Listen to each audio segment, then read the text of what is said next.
What's going on, guys? Danny Hacker here with KECO Body Repair Products. And this short video that MTE has allowed us to come in and present for you guys, especially for the beginners, the newbies coming on the scene, wanting to pursue PDR as a career path. Right out the bat, I want to let you all know that GPR and what KECO has done is revolutionizing the collision repair, and not only that, the PDR industry as a whole. So one of the biggest things right out the gate is going to be panel preparation, right? So we want to make sure that we are prepping the panel correctly, okay? We have a 6C process. That's going to ensure you that you get a strong pull every single time. And a lot of times I know, especially a lot of guys who have been in the PDR industry have used a lot of the older systems back in the day, didn't really have a process, so they struggled with getting the glue and the tabs to adhere to the panel. So therefore, even today, even when we have a process that's mapped out perfectly for you guys to follow to get success, they're still kind of stubborn. Same thing with me as a collision guy. We're stubborn as well, but we have made this process to make your pulls strong every single time. And that's our 6C process, and it's going to consist of making sure we check the panel, right? Making sure that we choose the right tab, make sure that we clean it, coat it, and then correct the damage, and then continue onto our final repair result, right? So first, right out the bat, you want to make sure that we check the panel, and that's going to consist of making sure that our panel temps are in that right range. And we always teach guys, hey, make sure that you control the environment. So if we're outside and it's 30 degrees, make sure we get a temp gun on it. Make sure we get that panel temp up into that 75-degree range. That's the perfect panel temp range. If it's in the middle of the summer and you're in the sun, make sure you get it in some shade. So we want to control our environment, okay? Not only that, even in the PDR industry, we want to make sure that we check OE procedures. We want to make sure that if there's any electrical, especially with EVs, you know, run into them orange wires, and infamous orange wires that are pretty dangerous. We want to make sure that we know exactly where those are located on that vehicle. That way, you know, if we get in there with a push tool, we don't break through that, right, and get shocked, get killed.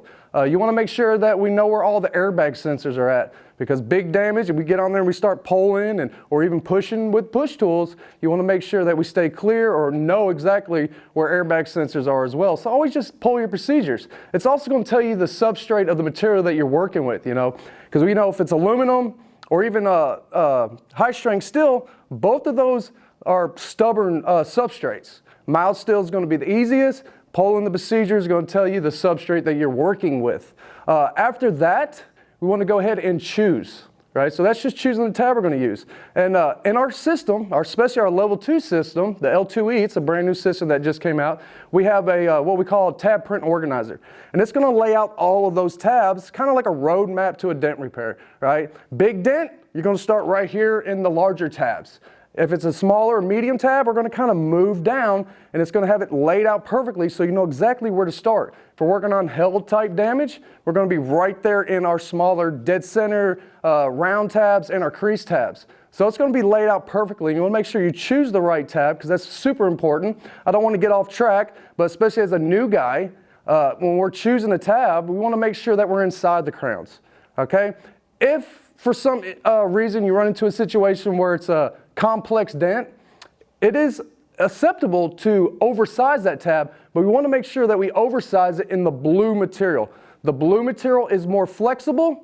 The ice material that you'll see in the systems, or whatever type of tool that you're using, the ice material is more rigid, okay? It's got a thicker face. It's going to pull more of the face, as opposed to the blue material that's really flexible. It's going to focus more towards the center of that tab. So choosing the right tab is super important, and of course choosing our lifters, right? Big dent, once again, guess what? You want to get a K-beam, you know, and we like to call it double action moves. So we want to utilize those feet, right, as pushing down on those crowns as we're pulling the low in the center, right? We want that double action move, okay? So that's one of the signature series of the KECO system, is being able to get 2 actions with 1 move. So utilize those feet as well. So if it's a big dent, I'm going to go with probably a 25 millimeter centipede, a tab with a lot of surface area, you know, trying to get the bulk of that damage moving, right? Probably get out a K-beam, because if I have crowns all the way around that dent, I want to make sure that those feet are sitting right on those crowns. So when I'm pulling that low, feet are pushing on the crowns, and you're creating those, that double action move. After we have chosen our lifter and tabs, we want to move into clean. And that's a huge process that we don't want to skip.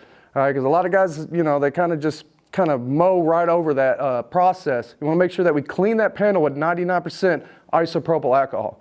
Okay. A lot of PDR guys, they use like 91%. Keep in mind, I mean, it'll do the job, but if we're gluing down a large tab, that 91% is going to be a pain to be able to get that tab off. Okay. So we want to clean that panel with at least, I wouldn't go under 95.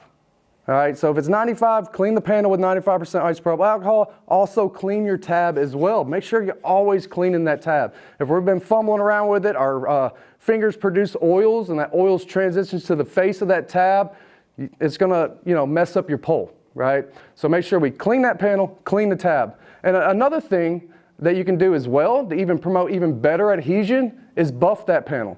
So if you have a mini buffer with some extra cut compound, buff the panel first, then clean it and clean your tab, and then move on to the next step. Because a lot of times, if you follow this process to a T and you get a failed pull, more than likely there's some kind of wax or ceramic coating on that panel.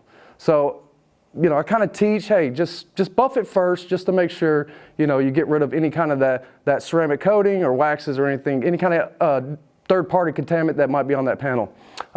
After we have cleaned the panel, our next step is going to be, Scott? Coat. Huge step as well. Clean it's very important, and coat is very important. And that's where we're going to address our panel temps. Okay, so like in the beginning, we wanted to get that perfect panel temp to 75 degrees. Now, one thing a lot of guys miss is humidity and moisture. We have to make sure we get rid of that humidity and moisture.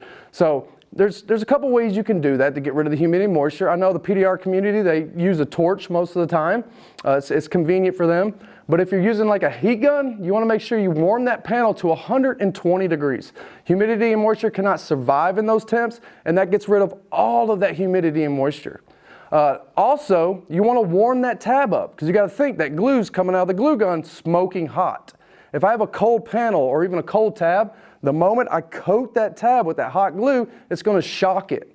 Okay? So it's so important that we warm that panel up, warm our tab. And we want to go ahead, after we coat it, place that tab immediately. Okay? You don't want to warm the panel up, wait for it to cool back down, and then, you know, nonchalantly, you know, coat that tab and place it. You want to be proactive about that. You want to place that tab as soon as you reach that 120, place it, everything's going to cool down as a nice solid unit, and when that temperature hits right back into that 75, 85, anywhere in that range, then you pull. That's where the glue's at its most flexible state. Okay? Super important to follow that step. After we've made that move, we're going to move to correct. And basically that's pulling your lows, knocking down your highs. And especially for new guys, learning that light, catching all those crowns and all those highs on the front end, you know, it's going to save a lot of work, okay? Especially with how far glues come today, being able to fix these big, massive dents that the PDR community used to never even mess with. Now they're fixing crazy large dents. It's pretty mind-blowing what these guys can honestly fix now, especially using glue. Okay, so they're going to rough it out, get it pretty flat. As a collision guy, once I get it flat, I'm going to move to my filler work.